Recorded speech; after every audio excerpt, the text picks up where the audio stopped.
review.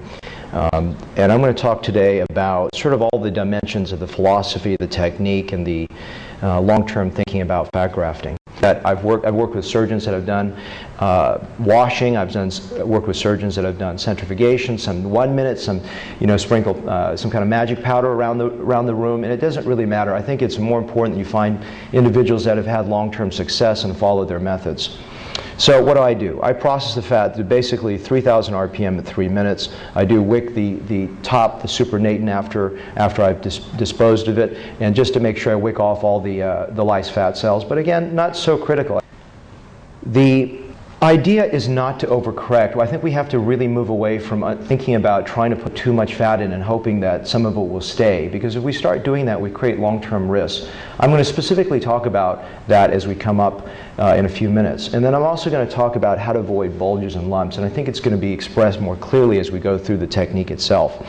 The other thing is I like to think about fat like cottage cheese, and what that means essentially is that fat is a very soft, pliable contouring element. It is not like Perlane or Restylane or something that has more lift potential. So in lips and lines and other areas of either high mobility or folding, I think it's an oversell to talk about fat being a great modality for that. And I actually tell my patients specifically and address that issue that it's not necessarily, in fact, it's not great for that. And if they get some changes in there, fantastic, but don't expect them. And what's interesting is that's honestly how most people have sold fat, is for lips and lines, and I actually sell them the exact opposite. I, unlike some of my colleagues, look at fat as a principal way to rejuvenate the face. It is complementary in nature. I don't think we have to throw the baby out with the bathwater. There's many ways to do this. If you're doing great brow lifts, then fantastic, continue. We saw some of Corey's work, that's amazing. And the concept is not to say that there's one way to do everything. But I think that the goal is to say, if this seems to work well for you, fantastic, and you can mix it with different techniques. Today I rarely do brow lifts. I find that the fat does a good job of what I want it to do. But I think as we go, as we mature with any procedure that we do, we move beyond the cookbook and start to see differently. And so we're going to talk about some of the thoughts or refinements I've had over the years toward the end of the talk. The idea is just to start with something easy and maybe a volumetric foundation that can help most patients that require volume. And then obviously, as we start to think about judgment, maybe some ideas, and these are just general volume ideas. Obviously, as you refine your thinking, my numbers are slightly different from this actually, but that's okay. We all refine those numbers over time. Fat grafting is not just visual, it's actually extremely tactile. And I think that a lot of times when we're trying to see the changes as we're putting the cannula through, we really can't. We're feeling it in 3 planes.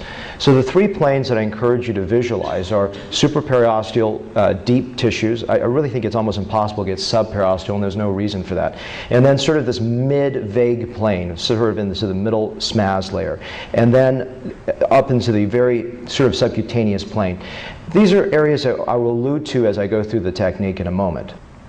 I usually place in terms of cc's anywhere between, if it's conservative, a half a cc all the way to being very aggressive, maybe 4 to 6 cc's if you want to know total numbers.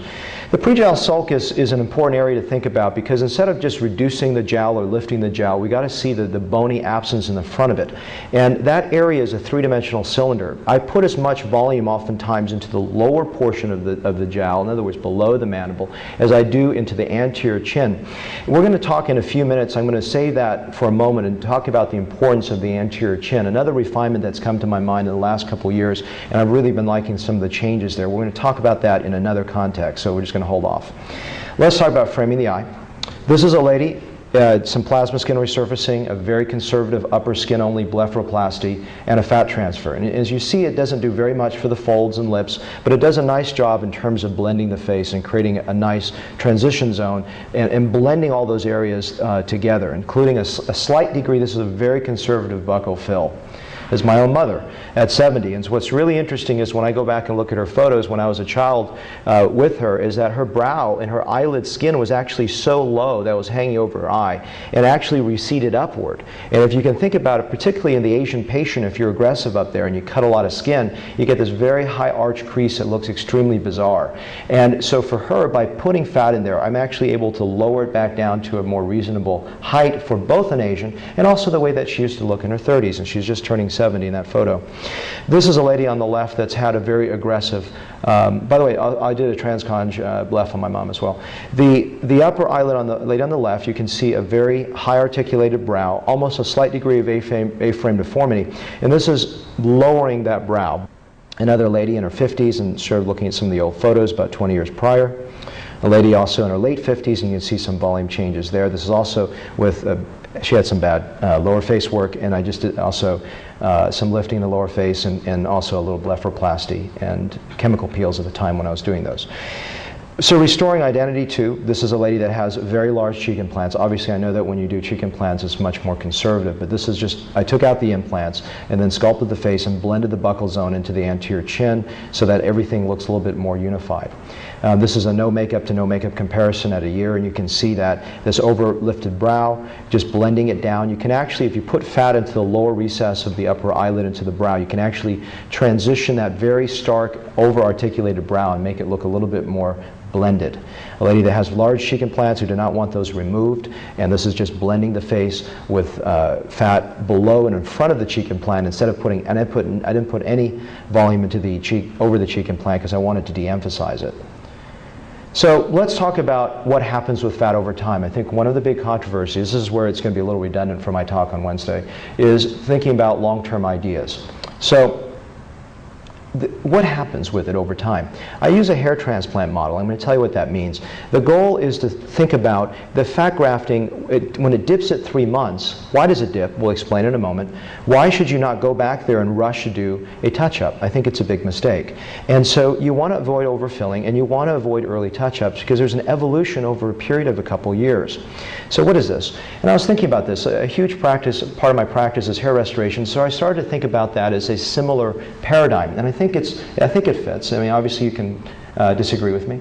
And the goal is that both of them are micrografts in the face, and they both need blood supply. Unlike a free flap that has a sutured anastomosis, this is a little micrograph that needs blood supply. It's truly a graft. An example is I had a lady that came to me a couple weeks ago, that had a very overfilled upper lip with fat, and she came to me, I think about 5 years after her work, and I did a lip reduction on her. It's all filled with fat in there.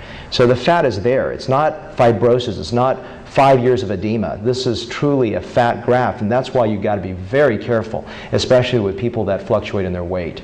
And this is an example that what happens in the early phases, you get what's called a primary and secondary inosculation phase that turns into neovascularization about 6 months out. And so what do I see in the world of hair?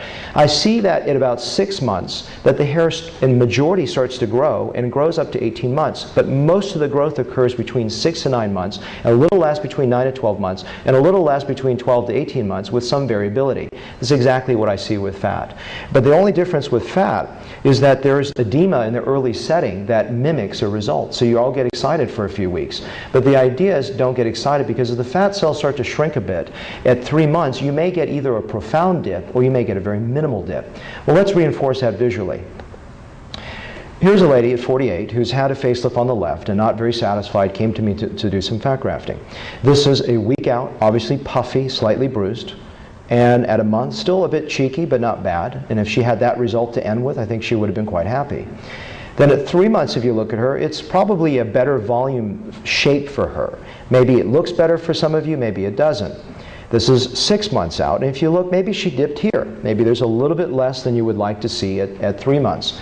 That's where some of the variability goes. At 11 months, I think it looks even better. And then if you look at 15 months, I think this is really where she's ending, although she still, I think, has a little room for shaping and blending up to 2 years out. And this is no skin treatments. This is no, well, she did Botox over that year, but she did nothing else, no facelifts or anything else, and no skin resurfacing treatments. I'm going to show you a profound dip. This is a lady at a week, and a little bit bruised, a little bit puffy, but looks younger. And this is at 3 months. I didn't see her at a month. And there's a profound dip where you would say, boy, this is not so good. And then as you get into about a year, there's almost this better improvement. What is it? And I think there's too much emphasis on stem cells. So I don't think any of us really know how much that plays a role. But I think it's just the way that light plays on that face. And this is the same room, same lighting, but there's more light that dances off the face when there's more volume. Even if she's slightly undercorrected under the eyes, there's still a nice change to the facial shape. And this is, again, showing how important that buccal transition zone zone is, going into the lower face so she doesn't have, if you think about it, she has a very triangular face to begin with. If I just put face fat into her cheeks, it just would have been overemphasized in that region, but it's better blended. This is a lady at about a month out, okay? And this is about 3 months out, not really a dip. So here's an example of no dip at 3 months. This is about 9 months out, and maybe it looks worse. Maybe it looks better at a year. There's these slight changes that occur, and it's so hard to predict exactly when a dip should occur. But generally speaking, it's between 3 to 6 months. This is no skin resurfacing, and this is 2 years out. And you can see there's ongoing improvement in her result. This is a book I wrote, so it goes through more of the technique involved, okay? And I think that's basically it. Thank you.